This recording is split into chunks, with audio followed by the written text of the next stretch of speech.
Hi, my name is Craig Morley.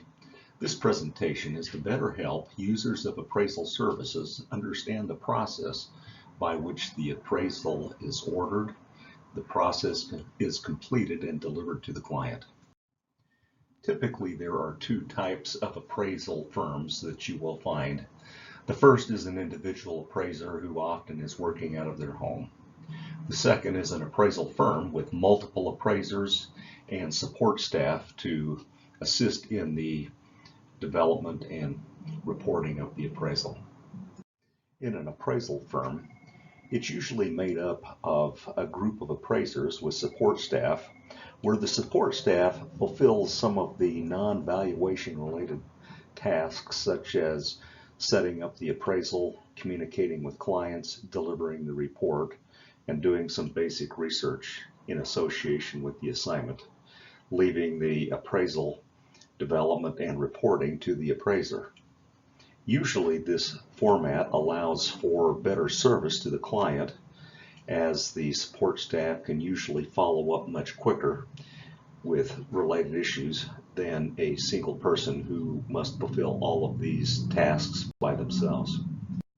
The first step in developing an appraisal practice is business development, determining the type of work that the appraiser wants to perform and establishing relationships with lenders, appraisal management companies, or providing non-lender related valuation services for legal, litigation, estates, government agencies, or with agents and brokers.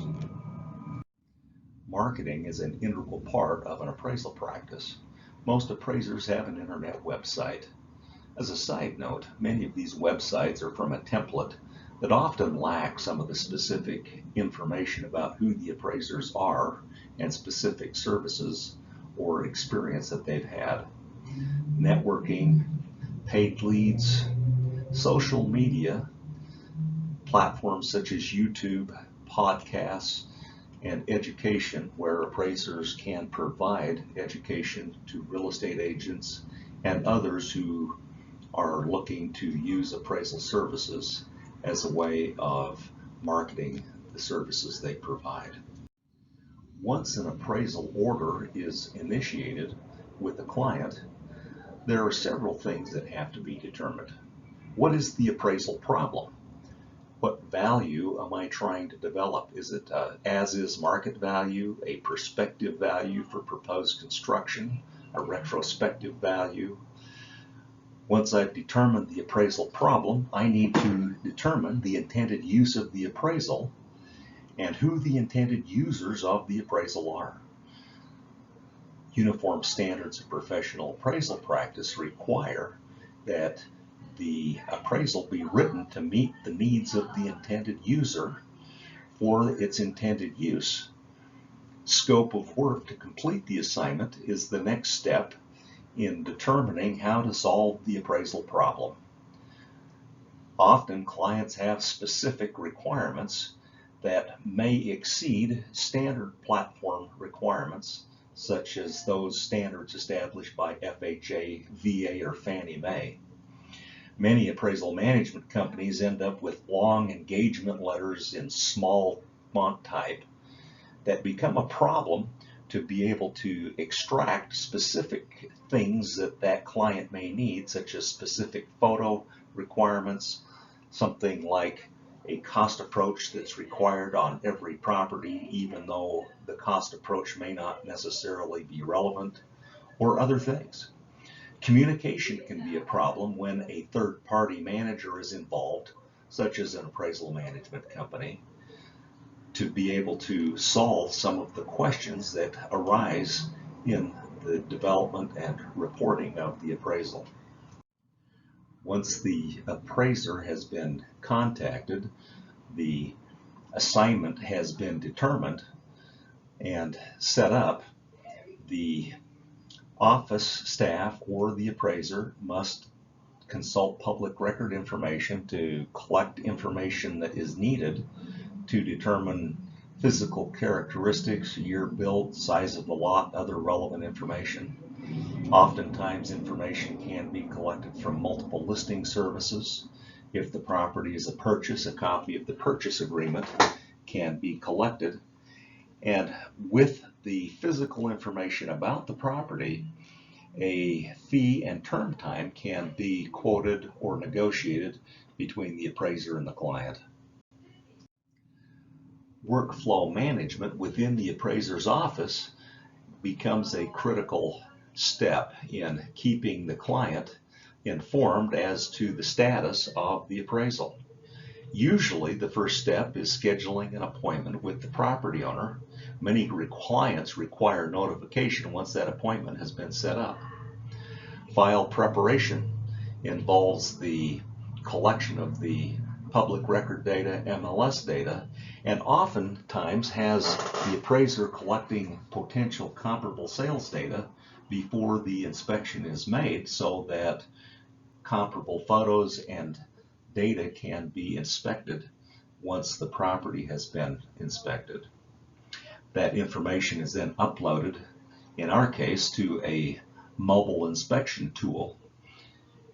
Once the site visit is initiated, the property data is collected and can then be transmitted back to the from the mobile platform to the software that the report will be written in. The next step is writing the report. Once the report has been written, the analysis is completed. In our office, the staff reviews the appraisal file to make sure that all of the elements have been addressed that are required by the client. The file is then delivered through the various delivery platforms. Invoice is created, and the accounting steps now are initiated to ensure that payment is forthcoming. Oftentimes, corrections or revisions will be required. In an office with staff, many times the staff can help follow up on those revisions or corrections or clarifications that may be required in a timely way. When the appraiser has no staff or help, they must work that into their workflow. And finally, the file storage, complying with the record-keeping requirements under USPAP.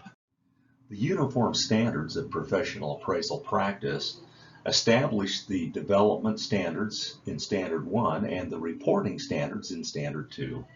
Oftentimes, clients will ask the appraiser to provide information or to perform things that fall outside of those standards for which the appraiser cannot complete. Every credentialed real estate appraiser in the United States is required to have at least 28 hours of continuing education every 2 years. Some states require more, but none can require less. The tools of the trade have evolved significantly over time.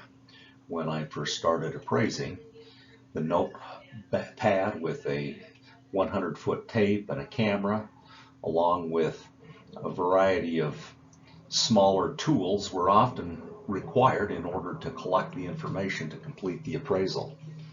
Now, we use a laser measurer and a mobile device for which all of the information, including photos, sketches, can be input into the mobile device and transmitted back to the home computer where the analysis and report writing can take place.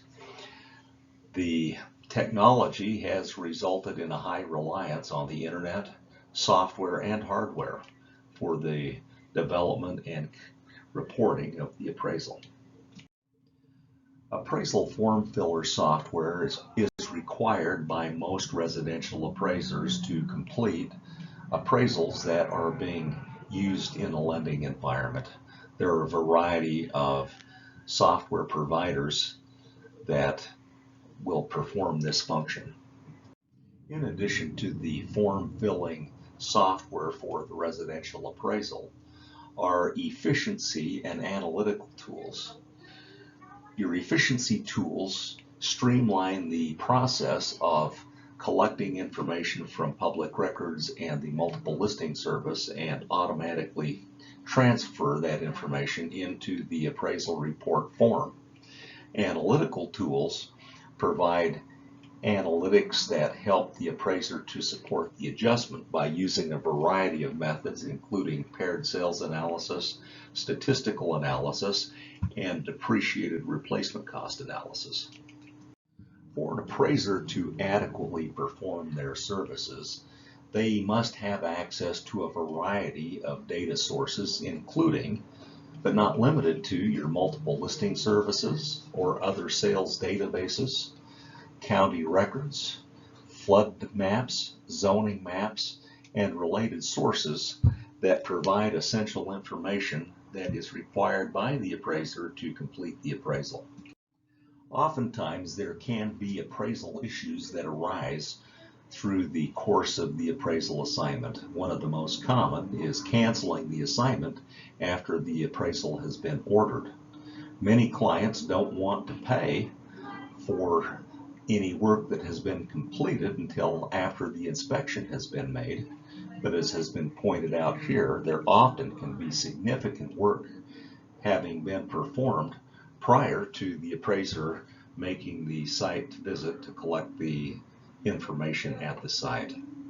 Communication with the clients is an essential part, but oftentimes is difficult because it's hard to find the parties who have the information necessary to resolve some of the questions that arise. Appraisal revisions often occur, usually as a result of incomplete information. It's not uncommon for new construction not to have final addendums where the price has been altered to reflect additional upgrades that were added that were not provided to the appraiser.